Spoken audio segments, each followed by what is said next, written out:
એક નાનકડા રજવાડામાં મનમોજી નામનો એક રાજકુમાર રહેતો હતો. નામ એવા જેના ગુણ. એને રાજકાજમાં જરાય રસ નહીં. બસ આખો દિવસ ઘોડે સવાર થઈને જંગલમાં શિકાર કરવા ઉપડી જવું. એના પિતા બિચારા કાયમ ચિંતામાં રહેતા. રાજા કહેતા કે અરે ભાઈ, આ છોકરાનું તો ખાતી વખતે જ મોઢું દેખાય છે, બાકી તો એ ક્યાં ભટકે છે એ તો રામ જાણે. મનમોજી દેખાવમાં તો ભારે રૂપાળો, પણ સ્વભાવે સાવ ઉતાવળિયો અને જીદી. એને નાચગાન કે મોટી મહેફિલો જરાય ગમે નહીં. એને તો બસ જંગલની હવા અને પશુઓનો શિકાર વાલો. એક દિવસની વાત છે.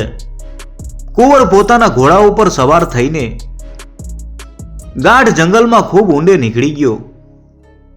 રખડતા રખડતા એ એક એવા મેદાનમાં આવી પહોંચ્યો જ્યાં ઘાસ લીલુંછમ હતું અને પક્ષીઓ કલરવ કરતા હતા. ત્યાં તેમણે એક અદ્ભુત દ્રશ્ય જોયું. એક રૂપાળી કન્યા એક ગાય દોઈ રહી હતી. એના ચહેરા ઉપર ગજબનું તેજ હતું. તે જંગલના એક ગરીબ કઠિયારાની દીકરી હતી જેનું નામ હતું ગજરા. કુંવર તો એને જોતો જ રહી ગયો. એના મનમાં થયું કે આવી સુંદર છોકરી મેં ક્યાંય જોઈ નથી. કુંવર પોતાનો ઘોડો એની પાસે લઈ ગયો અને પૂછ્યું કે એ છોકરી, તારું નામ શું છે અને તારી ઉંમર કેટલી છે? ગજરાએ નીચી નજરે જવાબ આપ્યો કે બાપુ, મારું નામ ગજરા છે અને હજુ તો મને 16મું બેઠું છે. પૂરા 16 તો થયા પણ નથી. કુંવર તો પાગલ જેવો થઈ ગયો. એણે સીધું જ કહી દીધું કે ગજરા, તું મને બહુ ગમી ગઈ છે. તું જેવી 16 વર્ષની થઈશ એટલે હું તારી સાથે લગ્ન કરીશ. બોલ, તને મંજૂર છે? ગજરાએ જરા નખરા સાથે કહ્યું, તમે તો કુંવર છો.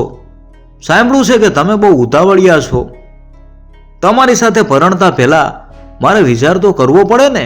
પણ હા, હું ના નથી પાડતી. કુંવર તો રાજીના રેડ થઈ ગયો. લોકો કહેતા કે કુંવર બધું ભૂલી જાય છે, પણ ગજરાની 16 વર્ષની ઉંમર થવાની તિથિ એ ન ભૂલ્યો. જેવી ગજરા 16 વર્ષની થઈ, કુંવર ધામધૂમથી એના ઘરે પહોંચ્યો અને કઠિયારાની દીકરી સાથે લગ્ન કરી એને મહેલમાં લઈ આવ્યો. ગજરા જ્યારે સાસરે આવી ત્યારે પોતાની સાથે એક નાના કદનો માણસ લાવી હતી. કુંવરને એ ઠીંગુજી જરાય ગમતો નહીં, પણ ગજરાની જીદ આગળ એ કશું બોલી શક્યો નહીં. રાજા રાણીને પણ પોતાની આ રૂપાળી વહુ બહુ ગમી ગઈ હતી. મહેલમાં ખુશીઓ છવાઈ ગઈ હતી, પણ કોઈને ખબર નહોતી કે મનમોજીનો સ્વભાવ આગળ જતા કેવું તોફાન લાવશે. લગ્ન પછી ગજરા અને કુંવરના દિવસો વીતવા લાગ્યા. મહેલમાં નવી વહુના આવવાથી આમય રોનક વધી ગઈ હતી. ગજરા સ્વભાવે શાંત અને ધીરજવાળી હતી, જ્યારે કુંવર હજુ પણ એવો જ જીદી અને ઉતાવળિયો હતો. એને મનમાં એક જ લગ્ની લાગેલી કે મારા ઘરે પુત્ર જન્મે, જે મોટો થઈને મારી જેમ શિકાર કરવા જાય અને રજવાડું સંભાળે. સમય જતા ગજરાએ ગર્ભધારણ કર્યો. મનમોજી તો આખા રાજ્યમાં ઢંઢેરો પીટાવા તૈયાર થઈ ગયો કે મારે ત્યાં કુંવર આવશે. પણ વિધિના લેખ કંઈક જુદા જ હતા. પૂરા 9 મહિને ગજરાએ એક ફૂલ જેવી દીકરીને જન્મ આપ્યો. દીકરીનો ચહેરો તો જાણે સાક્ષાત પૂનમનો ચાંદ. પણ જેવા કુંવરે સમાચાર સાંભળ્યા કે દીકરી જન્મી છે, એનો પિતો હટી ગયો. એ ક્રોધમાં લાલચોળ થઈને પલંગ પાસે પહોંચ્યો. ગજરા હજુ તો માન બેઠી થઈ હતી ત્યાં કુંવરે જોરથી બૂમ પાડી, મેં તો પુત્રની આશા રાખી હતી અને તે મને આ દીકરી આપી. મારે આ નથી જોઈતી. ગજરા કરગરવા લાગી કે સ્વામી, આ તો લક્ષ્મીનો અવતાર કહેવાય, એને વાલ કરો. પણ મનમોજી તો પાગલ જેવો થઈ ગયો હતો. એણે નવજાત બાળકીને ગજરાના હાથમાંથી ઝૂંટવી લીધી. ગજરા રડતી રહી, કાલાવાલા કરતી રહી. પણ પથ્થર હૃદયના કુંવરે એક ના સાંભળી. એ રાતોરાત એ નાનકડી બાળકીને ઉપાડીને ગાઢ જંગલના એક એકાંત ખૂણે મૂકી આવ્યો. ગજરાનું હૈયું ચીરાઈ ગયું. એક મા માટે એના સંતાનનો વિયોગ એ દુનિયાનું સૌથી મોટું દુઃખ છે. પણ કુંવરને તો જાણે કંઈ થયું જ ન હોય એમ એ વર્તવા લાગ્યો. એનું વર્તન હવે ગજરા સાથે સાવ ઉદ્ધત થઈ ગયું હતું. તે ગજરા સાથે સરખી રીતે વાત પણ ન કરતો. આ બધું જોઈને પેલો ઠીંગુજી જે ગજરાની સાથે પિયરથી આવ્યો હતો એ મનમાં ને મનમાં બધું તોલી રહ્યો હતો. એ કોઈ સાધારણ ઠીંગુજી નહોતો. એની પાસે જંગલી વિદ્યા અને જાદુ હતું. એણે ગજરાને છાની રાખીને કહ્યું કે તમે ચિંતા ન કરો, વખત આવશે ત્યારે બધું સારું થશે, કુદરત ન્યાય કરશે જ. ગજરા બિચારી અંદરથી તૂટી ગઈ હતી, પણ એણે હિંમત ન હારી. એણે મનમાં નક્કી કર્યું કે ભલે કુંવર ગમે તેવા હોય પણ હું મારો ધર્મ પાળીશ. મનમોજી હવે મહેલમાં રહેવાના બદલે શિકારમાં વધુ સમય વિતાવવા લાગ્યો, જેથી એને પોતાની પત્નીનું રડતું મોઢું જોવું ના પડે. ગજરાની આંખોમાં રોજ રાત્રે આંસુ રહેતા, પણ એને આશા હતી કે એક દિવસ એની દીકરી એને પાછી મળશે. આજ ગાળામાં એક મોટા સમાચાર આવ્યા. પાડોશી રજવાડાઓ વચ્ચે મોટું યુદ્ધ ફાટી નીકળ્યું હતું. મનમોજી તો શૂરવીર હતો જ, એટલે એણે પણ યુદ્ધમાં જવાની તૈયારીઓ શરૂ કરી દીધી. ગજરાને થયું કે કદાચ યુદ્ધમાં જઈને એના સ્વભાવમાં સુધારો આવે અથવા એનું મન થોડું શાંત થાય. મનમોજી તો યુદ્ધના નગારા સાંભળીને એ થનગની રહ્યો હતો. એણે બખ્તર પહેર્યું, તલવાર બાંધી અને પોતાના અરબી ઘોડા ઉપર સવાર થયો. સામાન્ય રીતે કોઈ પત્ની પોતાના પતિને યુદ્ધમાં જતા રોકે, પણ ગજરાનું હૈયું તો કુંવરના વર્તનથી લોહીલુહાણ હતું. એણે મનમાં વિચાર્યું, ભલે ને આ કુંવર યુદ્ધમાં જતા અહીં રહેશે તો મને જ નહીં આખા મહેલને હેરાન કરશે. એ જશે તો હું સાનીમાની મારી ખોવાયેલી દીકરીને શોધી શકીશ. ગજરાએ મનમોજીને હસતા મુખે વિદાય આપી. કુંવર તો સૈન્ય સાથે ધૂળની ડમરીઓ ઉડાડતો સીમાડે નીકળી ગયો. કુંવરના ગયા પછી ગજરાએ તરત જ પેલા ઠીંગુજીને બોલાવ્યો. એ ઠીંગુજી ખરેખર તો એક માયાવી જાદુગર હતો.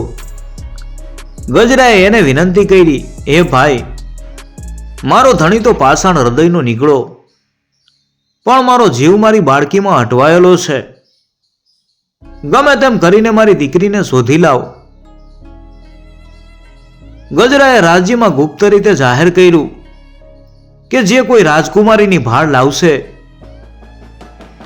એને સોનામોરોથી તોલી દેવામાં આવશે. પેલો ઠીંગુજી પણ પોતાની જાદુઈ લાકડી લઈને જંગલ ખૂંદવા નીકળી પડ્યો. એ પક્ષીઓની ભાષા પૂછતો, પવન સાથે વાતો કરતો અને ઝરણા પાસે જઈને સમાચાર મેળવતો, પણ દીકરીનો ક્યાંય પતો લાગતો નહોતો. આ બાજુ કુંવર વગર મહેલમાં શાંતિ તો હતી, પણ ગજરા ફરીથી ગર્ભવતી બની હતી. 9 મહિના વીત્યા અને આ વખતે ગજરાએ એક તેજસ્વી પુત્રને જન્મ આપ્યો. આખું રાજ્ય હરખાયું કે ગાદીનો વારસ આવ્યો છે, પણ ગજરાના મનમાં ફાળ પડી. એને થયું, જો મનમોજી પાછો આવશે અને એને ખબર પડશે કે દીકરો જન્મો છે તો કદાચ આ બાળકને પણ ક્યાંક દૂર કરી દેશે અથવા મારી પાસેથી છીનવી લેશે. પોતાના સંતાનને બચાવવા ગજરાએ એક સાહસિક નિર્ણય લીધો. એણે પોતાના સસરા એટલે કે રાજા પાસે જઈને રડતા રડતા બધી વાત કરી. રાજા પણ પોતાના દીકરાના સ્વભાવથી કંટાળી ગયા હતા. એમણે વહુને વચન આપ્યું કે બેટા, તું ચિંતા ન કર, આ તારો દીકરો એ મારો પૌત્ર છે. હું એને મનમોજીની નજરે ચડવા નહીં દઉં. રાજાએ રાતોરાત એક વિશ્વાસુ આયાની વ્યવસ્થા કરી અને નવજાત કુંવરને રાજ્યના એક છેવાડાના ગામમાં સાવ ગુપ્ત રીતે મોકલી આપ્યો. ત્યાં એનું પાલન પોષણ એક સામાન્ય બાળકની જેમ થવા લાગ્યું, જેથી કોઈને ખબર ના પડે કે આ રાજકુમાર છે. ગજરાનું હૈયું હવે બેવડા વિયોગમાં બળતું હતું. એક બાજુ દીકરી ખોવાઈ હતી અને બીજી બાજુ દીકરાને જીવતો રાખવા માટે પોતાનાથી દૂર કરવો પડ્યો હતો. ગજરા હવે એકલી મહેલમાં બેસીને દિવસો ગણતી હતી. એને આશા હતી કે એક દિવસ એના બંને સંતાનો અને એનો પતિ, જે અત્યારે લોહીની નદીઓ વહાવી રહ્યો હતો, એ બધા પાછા આવશે. પણ વિધિના ખેલ તો હજુ બાકી હતા. 1 વર્ષ જેવો સમય વીતી ગયો. ધર્મયુદ્ધ પૂરું થયું અને મનમોજી વિજયનો ડંકો વગાડતો પોતાના રજવાડામાં પાછો ફર્યો. કુંવરને એમ હતું કે મહેલમાં એનું ભવ્ય સ્વાગત થશે, પણ અહીં તો વાતાવરણ કંઈક જુદું જ હતું. રાજાને ગજરા પાસેથી મનમોજીના બધા જ કાળા કરતૂતોની ખબર પડી ગઈ હતી. પિતાનું હૈયું પોતાના પૌત્ર અને પૌત્રી સાથે થયેલા અન્યાયથી ભરાઈ આવ્યું હતું. જેવો મનમોજી મહેલમાં દાખલ થયો, રાજાએ એમનું સ્વાગત કરવાના બદલે એક ધોકો ઉગામ્યો. ભરી કચેરીમાં રાજાએ ગર્જના કરી, હે મનમોજી, તે તારા સંતાનો સાથે જે પાપ કર્યું છે એ સાંભળીને મારું માથું શરમથી ઝૂકી ગયું છે. તું રાજકુમાર કહેવાને લાયક નથી. મનમોજી તો પહેલેથી જ તામસી સ્વભાવનો હતો. ઉપરથી યુદ્ધ જીતીને આવ્યો હોવાનું અભિમાન. એણે પોતાના પિતાની માફી માંગવાના બદલે ઉદ્ધતાઈ કરી. મનમોજી બોલ્યો કે પિતાજી, એ મારી મરજી હતી. હું આ રાજ્યનો ભવિષ્યનો રાજા છું. મને કોઈ રોકી ન શકે. વાત એટલી વણસી ગઈ કે ક્રોધમાં આંધળા થયેલા મનમોજીએ પોતાના જ પિતા સામે તલવાર તાણી. આ જોઈને કચેરીમાં સનાટો છવાઈ ગયો. ગજરા અને ઠીંગુજી પણ ત્યાં જ ઊભા હતા. પોતાની આંખ સામે એક પુત્રને પિતાની હત્યા કરવા તૈયાર થયેલો જોઈ અને ઠીંગુજીથી રહેવાયું નહીં. ઠીંગુજી કૂદીને વચ્ચે પડ્યો. એણે જોરથી મનમોજીના પગમાં આંટી ભીડાવી એટલે કુંવર ધડામ દઈને જમીન ઉપર પડ્યા અને રાજાનો જીવ બચી ગયો. મનમોજી તો વધુ ઉશ્કેરાયો. ઓ ઠીંગુડા, તારી આટલી હિંમત!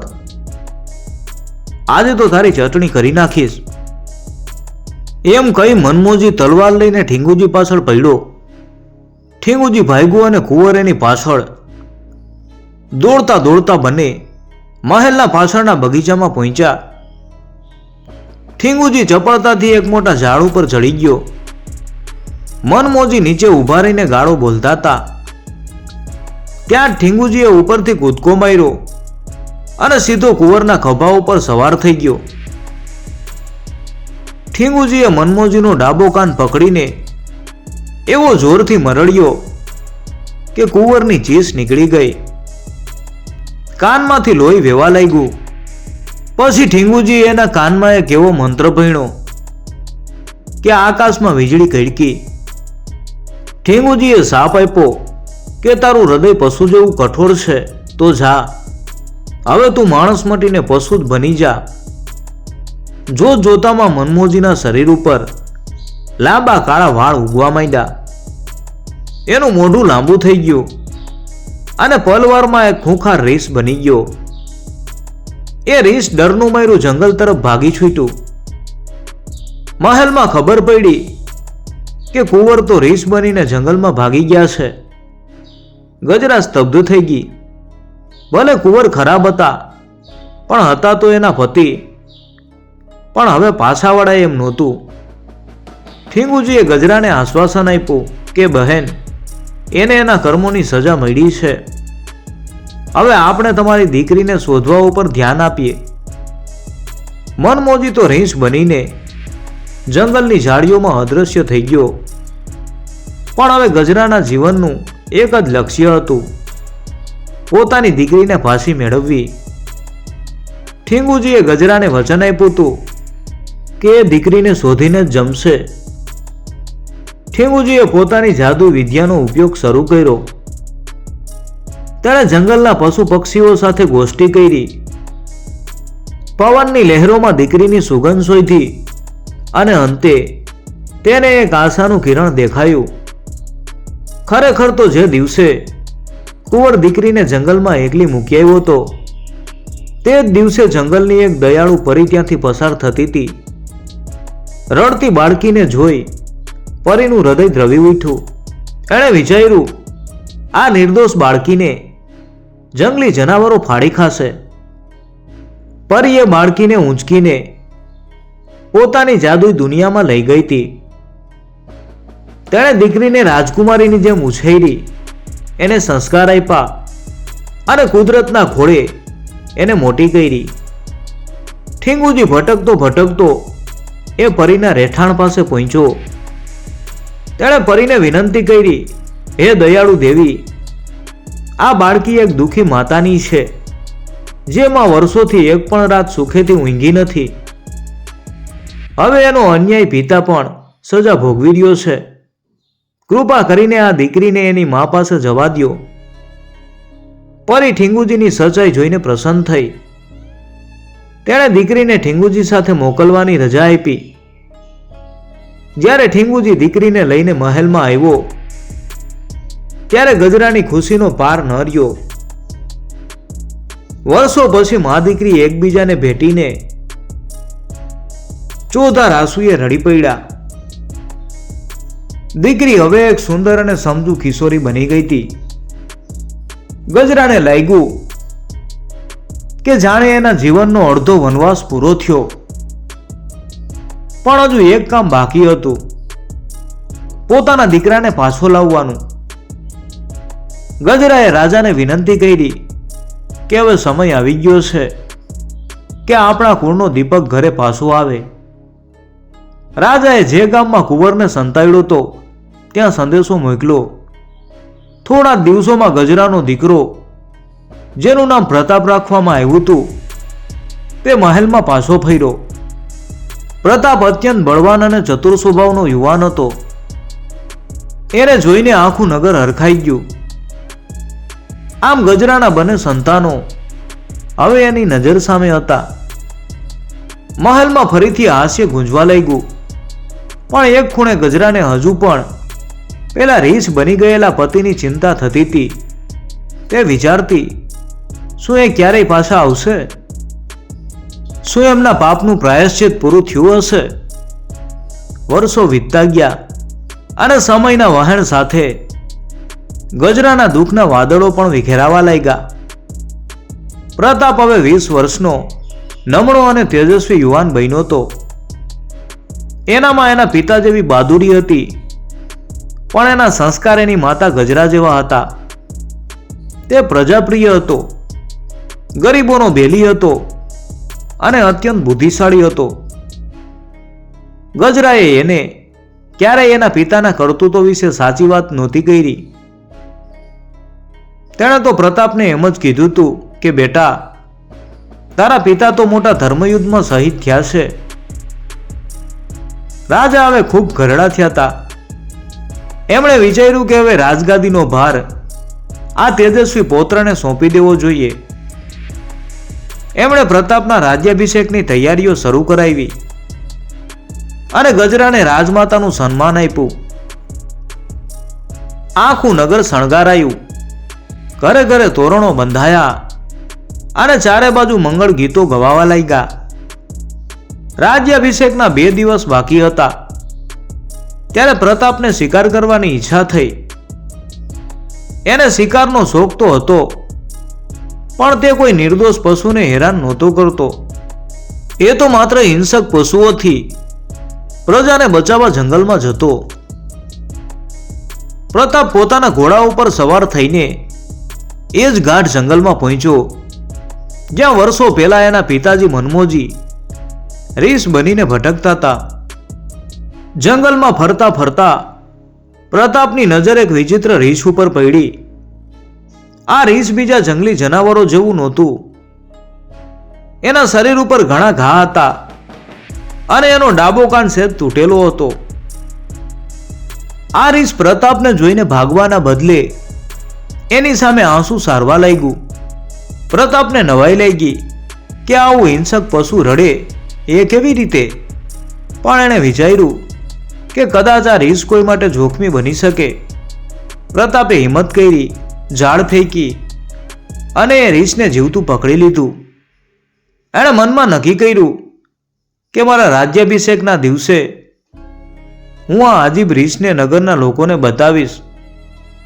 તે રીંછને સાંકળે બાંધીને મહેલ તરફ લઈ આવ્યો. રીંછ જરાય પ્રતિકાર નહોતું કરતું, જાણે એને પ્રતાપની સાથે આવવામાં જ સુખ મળતું હોય. જ્યારે પ્રતાપ નગરમાં દાખલ થયો ત્યારે લોકો આ વિચિત્ર રીંછને જોઈને ડરી ગયા. પણ પ્રતાપે બધાને આશ્વાસન આપ્યું. તે સીધો મહેલના આંગણામાં પહોંચ્યો, જ્યાં રાજ્યાભિષેકની વિધિ શરૂ થવાની તૈયારીમાં હતી. ગજરા, દીકરી અને રાજા ત્યાં જ બેઠા હતા. રાજ્યાભિષેકનો મંડપ ગજગજ ફૂલોથી ભરેલો હતો. પણ જેવો પ્રતાપ પેલા ખૂંખાર રીંછને સાંકળથી દોરીને અંદર લાવ્યો, આખી સભામાં ફફડાટ વ્યાપી ગયો. વૃદ્ધ રાજાના ચહેરા ઉપર આશ્ચર્ય હતું, પણ ગજરાનું હૈયું તો કંપવા લાગ્યું. એ રીંછની આંખોમાં કંઈક એવું હતું જે જોઈને ગજરાને જૂની યાદો તાજી થવા લાગી. ખાસ કરીને પેલા તૂટેલા ડાબા કાનને જોઈને ગજરાના પગ નીચેથી જમીન સરકી ગઈ. ત્યાં જ ખૂણામાં ઊભેલો ઠીંગુજી ધીરેકથી આગળ આવ્યો. એની આંખોમાં એક ચમક હતી. વર્ષોનો સાપ હવે પૂરો થવાનો સમય આવી ગયો હતો. ઠીંગુજીએ પ્રતાપ પાસે જઈને કહ્યું કે યુવરાજ, તમે આજે બહુ મોટું કામ કર્યું છે. તમે કોઈ પશુને નથી પકડ્યું, પણ તમારા ભાગ્યને પકડી લાવ્યા છો. પ્રતાપ મૂંઝાયો કે ઠીંગુજી, તમે શું કહો છો? આ તો એક હિંસક રીંછ છે. ઠીંગુજી હસ્યો અને રીંછની નજીક ગયો. રીંછે શાંતિથી પોતાનું માથું ઠીંગુજીના પગમાં નમાવી દીધું, જાણે તે વર્ષોથી માફી માંગતું હોય.